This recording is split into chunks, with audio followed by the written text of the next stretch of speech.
All right, now let's actually talk about how you make a decision. Right. So to conclude a hypothesis test, you make a decision and interpret that decision. So for any hypothesis test, there are two possible outcomes. So either you're going to reject the null hypothesis, or you're going to fail to reject the null hypothesis. Now, when we say fail to reject, it's like you're accepting the null hypothesis, but we have to be careful. We don't use the word accept because that's kind of implying that you're proving it, and we're not proving the null. So we're assuming the null is true, and basically in the first case, we're rejecting it because the numbers just seem too unusual for it to work. In the second case, the numbers are supporting the null hypothesis. It seems totally usual. The numbers are working out fine.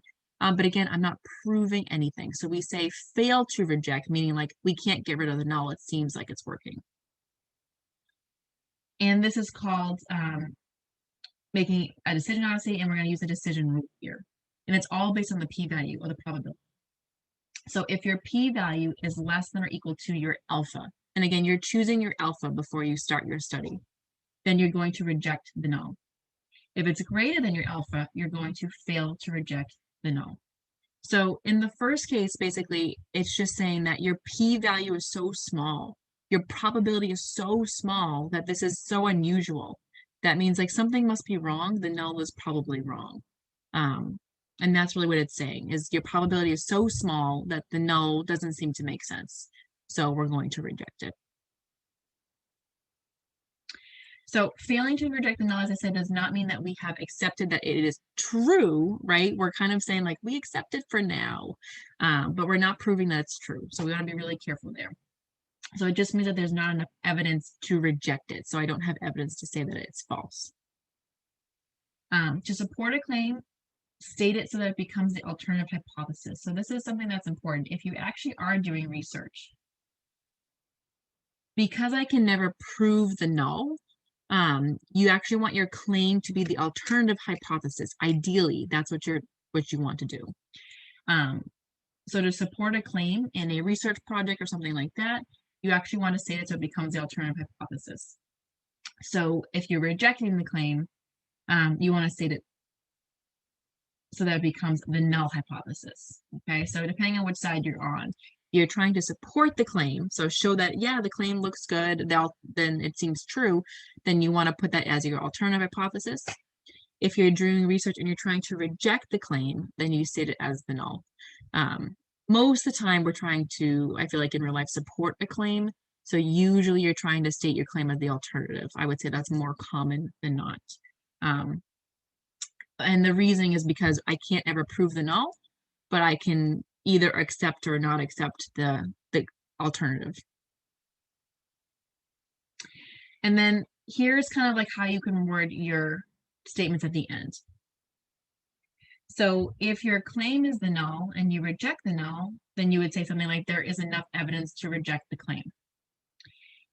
If your claim is the null and you fail to reject the null, you would say there is not enough evidence to reject the claim.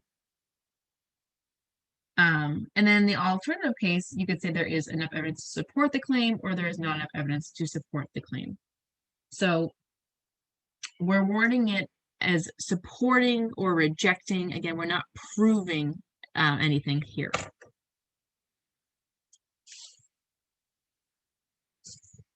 All right, so let's say you perform a hypothesis test. And let me just get up my notes. There we go. So you perform a hypothesis test for each claim. How should you interpret your decision if you reject the null hypothesis or if you fail to reject the null hypothesis? So let's state these first. So in A, our H sub 0 is our claim here. It says a school publicizes that the proportion of its students who are involved in at least one extracurricular is 61%. So sorry, this is a P. We saw before, this is P is equal to 0.61. And this is our claim. And then our alternative was that P was not equal to 0.61. Now, I don't know what the outcome is, so I haven't done all the calculations or run the actual test, but we're just kind of like playing around with how to write your answer. So let's say that we reject the null hypothesis. Okay, and what you can do if it helps you is to go back to that table on the previous page. So it does help to kind of use the wording until you get used to it. So notice that our claim here is the null. So let's see, so I'm going to do this one in blue. Our claim here is the null. And we are going to reject the null hypothesis. So if we reject the null hypothesis, we're going to say there is enough evidence to reject the claim.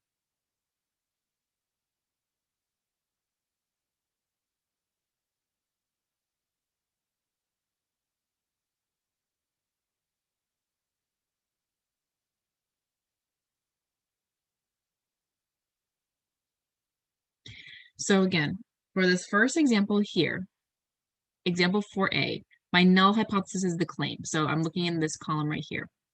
If I end up rejecting the null hypothesis, what we're going to say is that there's enough evidence to reject the claim. So in this case, the claim is that the student proportion is 61%, right? So we're saying, nope, not true. It doesn't seem to be true. If we end up failing to reject,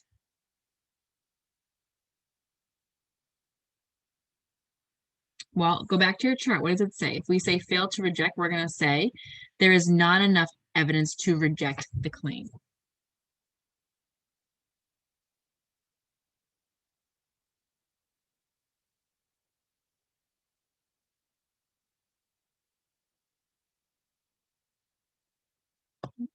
So in this case here, basically we're saying like it seems like 61% is correct, right? We're not proving it, but we're basically saying there's not enough evidence to reject this claim.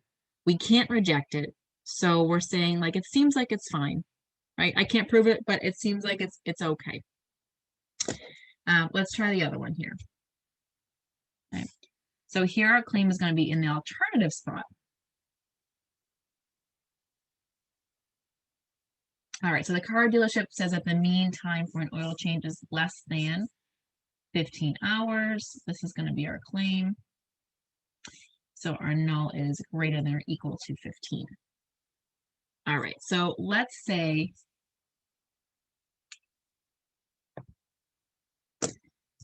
first of all that we get the result that we reject the null. Okay, well, what does that mean here? So notice that my claim is the alternative. So I'm going to go to my page before. So my claim is the alternative. And I'm going to reject the null. So I'm going to say there is enough evidence to support the claim.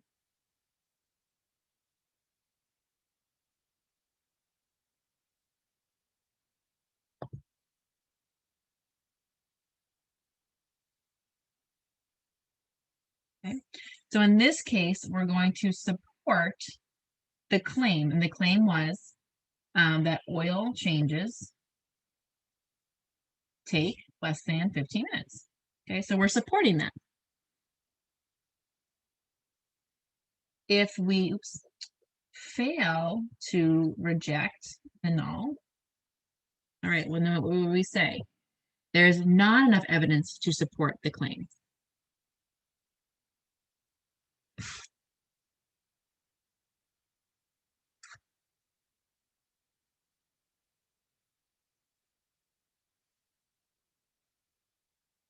Okay. So in this case, our claim was that it was less than our 15 minutes. So basically, we cannot support that oil changes take less than 15 minutes.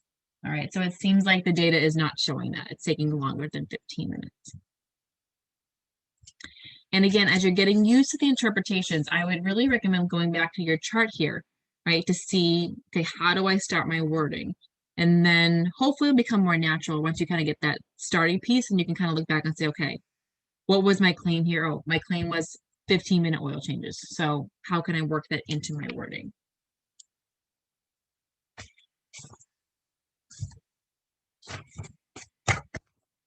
All right, so we've kind of been all over the place with hypothesis testing, so we need to kind of put it all together now and talk about our steps. So below you have the steps for hypothesis testing using p-values. And again, there's a second method. It starts very similar, though, that we'll talk about in a couple more chapters too, or next chapter, but for a few more videos. So these are summarized below. Now, this is really important. When performing a hypothesis test, you should always state the null and alternative hypotheses before you collect data. You should not collect data first and then create a hypothesis based on something unusual in the data. So that is actually bad statistics, because you're basically kind of looking at what you can already prove and working backwards. So what we typically should do is you would go in saying, like, this is what I'm going to show. Then you collect your sample and you see what happens. You shouldn't collect your sample first and then try to work backwards and to figure out what could be true. I know that seems kind of weird, but it's actually pretty unethical to do it that way. There's also something called p-hacking, in which you basically choose your alpha based on your p-value so that you can get it to do what you want to do. You can either get it to say, oh, we reject the null, or we fail to reject the null. So again, you're working backwards. It's like you're looking at your data first, and then you're picking your alpha to make something happen. You don't want to do that. You want to go in with an hypothesis, know your alpha, know your claim, know your null and alternative, and then do the research and see if you're true, if it's true or not true. So first thing you need to do when you're hypothesis testing is you need to state the claim, and then also state the null and alternative hypotheses. And you've hopefully been seeing I've been doing that each time. I don't just state the null and the alternative, I state the claim as well, because you need to know where that claim goes. Is it in the null spot or is it in the alternative? So claim, null, alternative. The second thing you're going to do is you're going to choose your alpha. So you choose your alpha based on the amount of type 1 error you have. Usually we use alpha as 0.01, 0.05, or 0.10. Those are the most common, with 0.05 probably being the most common altogether. So we have to determine the standardized sampling distribution, and we can sketch its graph. You don't really have to sketch its graph, but it can be very helpful in a lot of cases just to kind of see what you're looking at, particularly when we actually get to finding the probabilities here. So you do have to calculate some sort of test statistic and add it to your sketch. And at the same time here too, you need to think about, are you doing a left, right, or two-tailed test? And remember, this is based on your alternative hypothesis. So along with kind of steps 3 and 4 when you're sketching, you also need to think about, okay, what kind of test am I doing here? So this one is obviously a right-tailed test. So we're going to do some sort of calculation. I haven't told you how to do this yet, to find our region.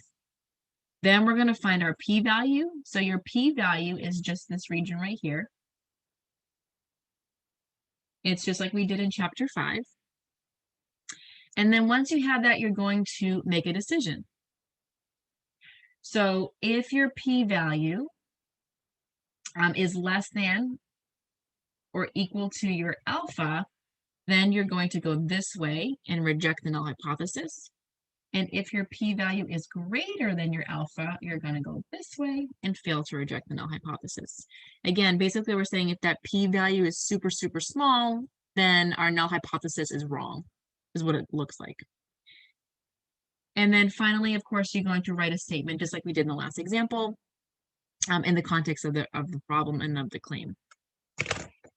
Now, as I mentioned here, this one is showing a right-tailed test, but it could be a left or two-tailed test too. It just depends on what your alternative hypothesis is going to be here.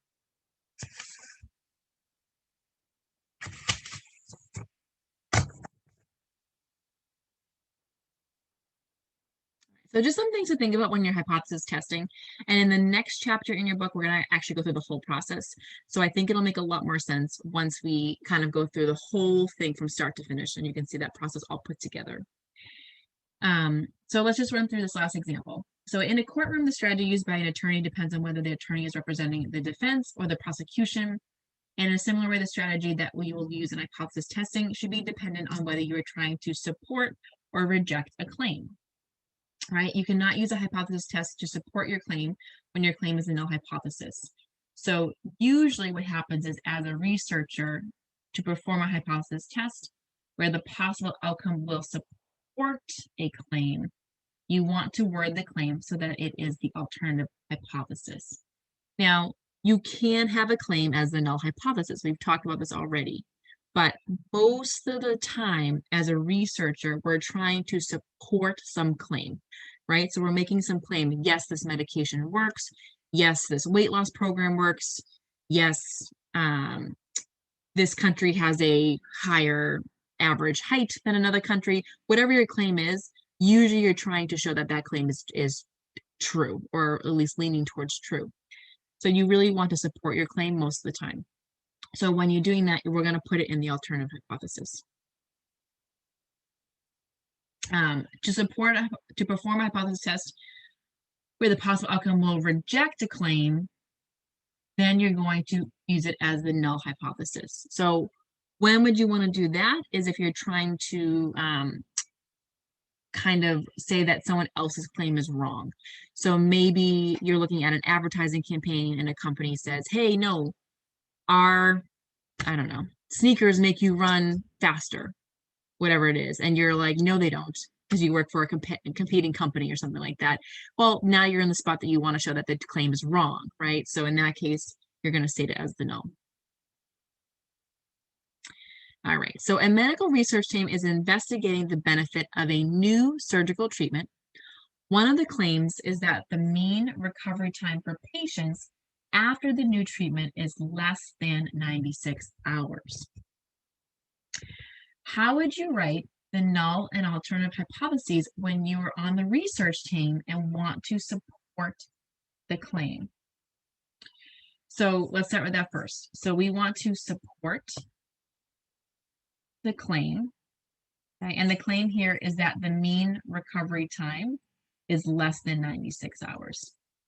So our goal is to support this. So if I go back up here, when I want to support a claim, I want to make sure the claim is the alternative hypothesis. So that's going to work out here because it says less than already.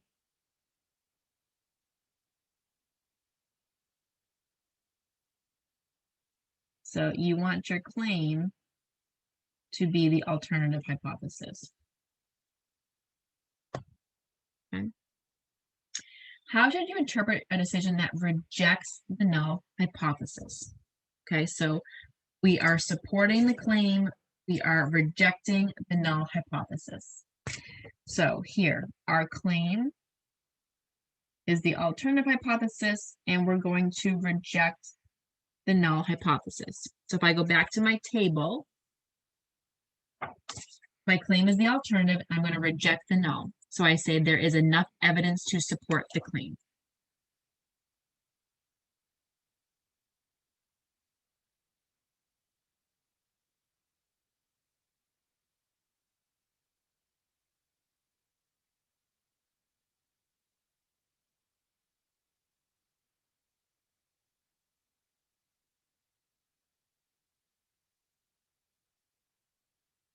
So in this case, there is enough evidence to support the claim that recovery time is, sorry, this is less than 96 hours.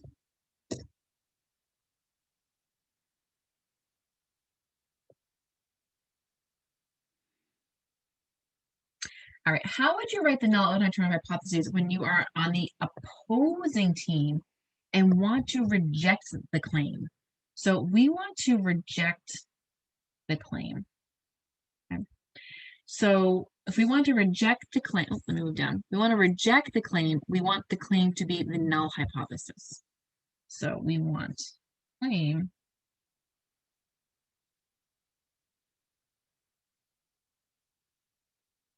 now, you're not really changing the problem here. So you're just changing your perspective. So you actually end up having the same setup here, right? So you still have that the mean is less than 96. Oh, sorry, I'm doing this backwards.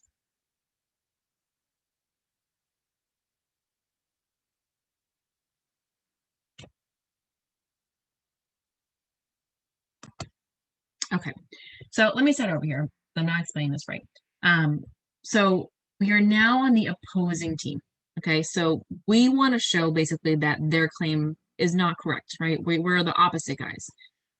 So we want our claim to be in the null hypothesis. So somehow I have to have our claim to be here. So the other team is saying that their new treatment will take less than 96 hours. And we're basically saying that, we don't really agree with that. We think that it's going to take more than 96 hours, right? So the original claim,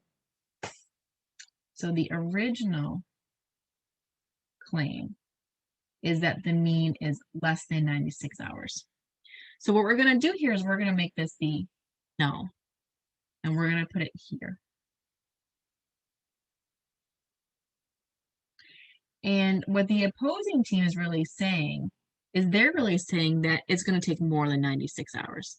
So the opposing team's kind of like own internal claim is that, hey, it's going to take more than 96 hours here to make this recovery time work. So what we do is we kind of look at the original problem, see what the original claim was, and tweak it so that it becomes the null. So in this case, I'm going to add that equal sign here, and I'm going to put it in the null spot. Because the new team is saying, like, no, that's not going to work. It's not going to be less than 96. It's going to be greater than 96. So that's going here in the alternative. And then the original claim gets tweaked to be put in that null position here. And let's see, what are we doing here? So we're going to reject the null hypothesis. So our claim here, the original claim, is in the null spot, and we're going to reject the null. So going back to my table, all right, let's see here. Our original claim is in the null spot, and we're going to reject the null. So there is enough evidence to reject the claim.